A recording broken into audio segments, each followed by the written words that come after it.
श्री शिवाय नमस्तुभ्यम। त्रयोदशी का व्रत यानी कि प्रदोष व्रत में भगवान शिव की पूजा की जाती है। जब त्रयोदशी का व्रत शनिवार के दिन आ जाए तो उस प्रदोष व्रत को शनि प्रदोष व्रत कहते हैं। इसलिए यह व्रत एक त्योहार की तरह भी मनाया जाता है। यदि इस दिन पुष्य नक्षत्र योग के समय शनि देव की पूजा की जाए तो व्यक्ति को भगवान शनि देव की विशेष प्रसन्नता प्राप्त होती है तथा शनि ग्रह के कारण जीवन में आने वाली सभी समस्याओं का निवारण होता है।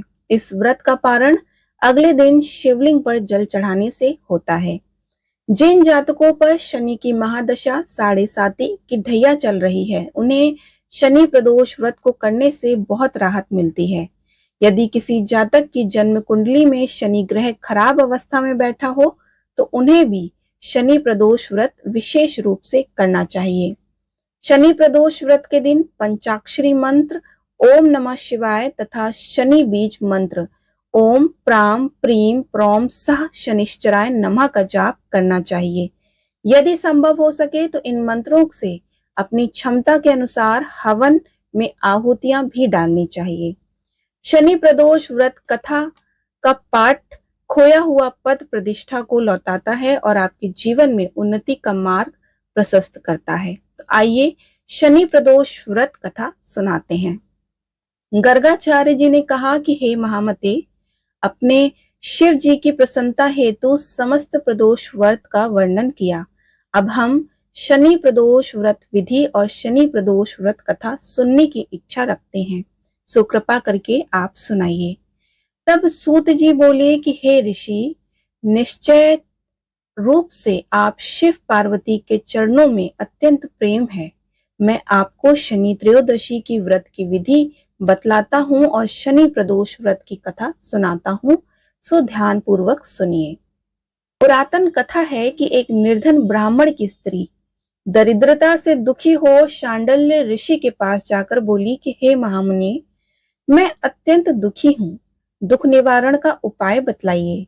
मेरे दोनों पुत्र आपकी शरण में हैं। मेरे ज्येष्ठ पुत्र का नाम धर्म है, जो कि राजपुत्र है, और लघु पुत्र का नाम शुचिव्रत है। अतः हम दरिद्रती हैं और हमारा उद्धार कर सकते हैं।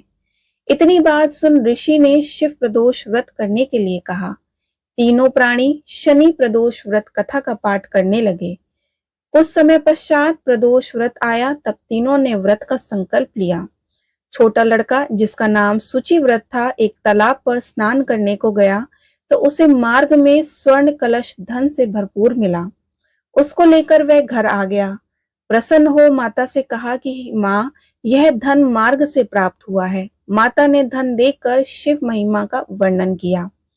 राजपुत्र को अपने पास बुलाकर बोली कि देखो पुत्र, यह धन हमें शिव जी की कृपा से प्राप्त हुआ है, अतः प्रसाद के रूप में दोनों पुत्र आधा आधा बांट लो।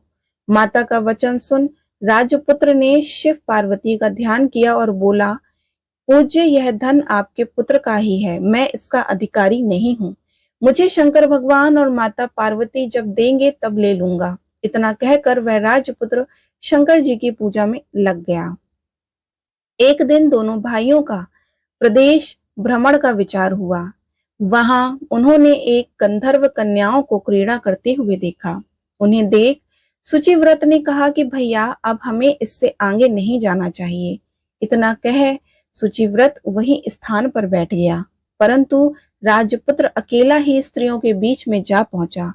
वहां एक स्त्री अति सुंदर राजकुमार को देख मोहित हो गई और राजपुत्र के पास पहुंचकर कहने लगी कि हे सखियों, इस वन के समीप ही जो दूसरा वन है, तुम वहां जाकर देखो। भांति भांति के पुष्प खिले हैं, बड़ा सुहावना समय है, उसकी शोभा देख कर आओ। मैं यहाँ बैठी हूँ, मेरे पैर में बहुत पीड़ा है। ये सुन सभी सखियां दूसरे वन में चली गईं और वह अकेली सुंदर राजकुमार की ओर देखती रही।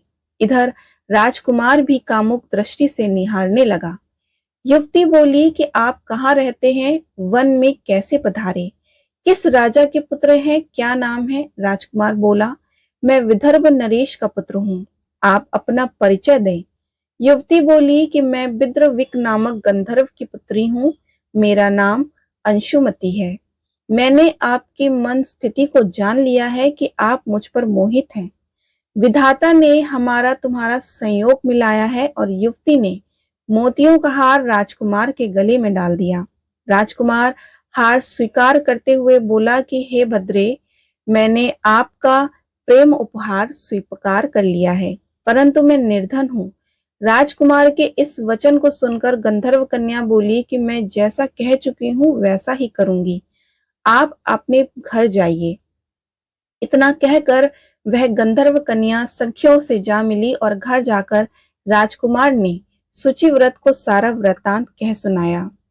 शनि प्रदोष व्रत कथा के अनुसार जब तीसरा दिन आया, वह राजपुत्र सूची व्रत को लेकर उसी वन में जा पहुंचा। वहीं गंधर्व राज अपनी कन्या के साथ आ पहुंचा। उन दोनों राजकुमारों को देख आसन दे कहा कि मैं कैलाश पर गया था, वहां शंकर जी ने मुझसे कहा कि धर्मगुप्त नाम का एक राजपुत्र है जो इस समय राजविहीन निर्धन है, मेरा परम भक्त है। हे गंधर्वराज, तुम उसकी सहायता करो।